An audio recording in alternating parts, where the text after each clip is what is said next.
Hello, my name is Leanna from All Done Monkey, and this is part of the vlogging telephone for Multicultural Kid Blogs on Raising Multilingual Kids.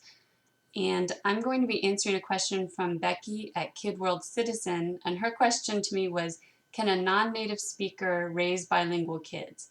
And my first reaction was, I sure hope so, because I'm a non-native speaker, and we are raising our kids to be bilingual. Although that's a little disingenuous because my husband is actually a native speaker of Spanish. But I think even if that weren't the case, I would still want to be raising my kids to be bilingual. And I know some non-native speakers who are doing just that, so it is possible. I think the main factor is your motivation. If you are really motivated to raise your kids to be bilingual, then even if you're not a native speaker, you will find a way. You'll manage to get the resources and to expose your kids to native speakers so that you'll find a way to make it happen. And some things that can help, again, are resources, exposure to media, and community support. But I think there are some factors that make it easier or harder for you. And one is, of course, your own language ability. Just because you're not a native speaker, you may still have really great language skills in your second language. Maybe you lived abroad, or you travel frequently, or you just have a natural knack for picking up languages. And so you may speak your second language very well, even though you're not a native speaker.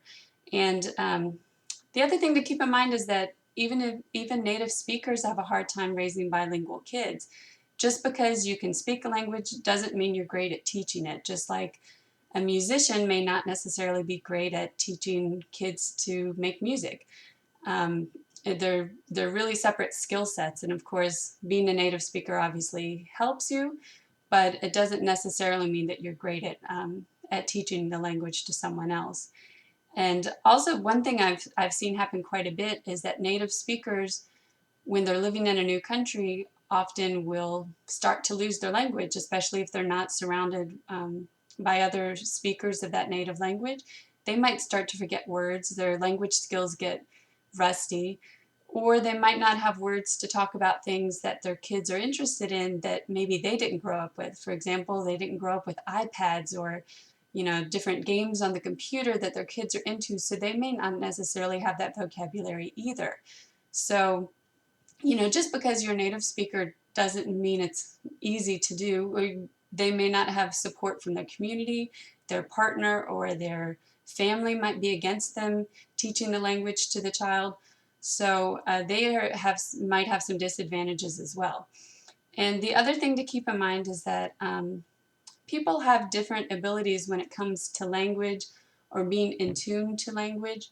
And I think that sometimes I've seen some native speakers who maybe they don't necessarily have a gift for language, whereas a non-native speaker might. And so you don't want to discount yourself just because you're not a native speaker. Maybe you have a real gift for languages, or you're really good at teaching a language. The other thing to keep in mind too is that is that you have a lot of resources available.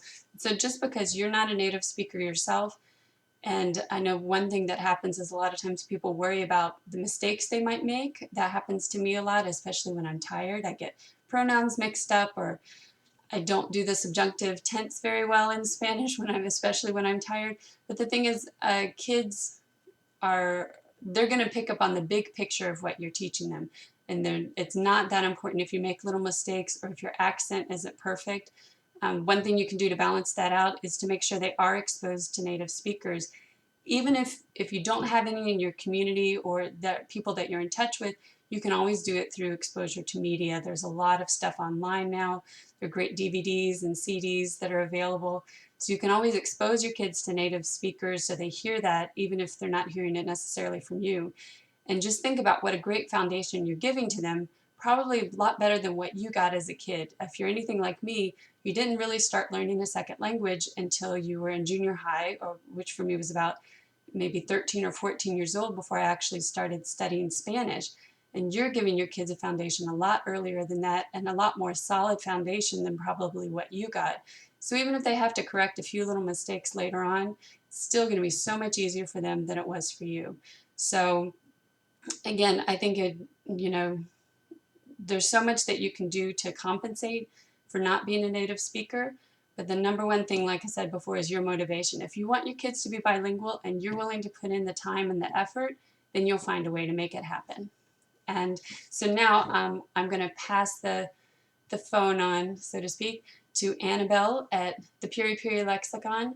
And my question for her is, what do you do when you meet resistance from your child in learning or speaking another language? That's something that comes up a lot in our household. And so I can't wait to hear her answer. Thank you.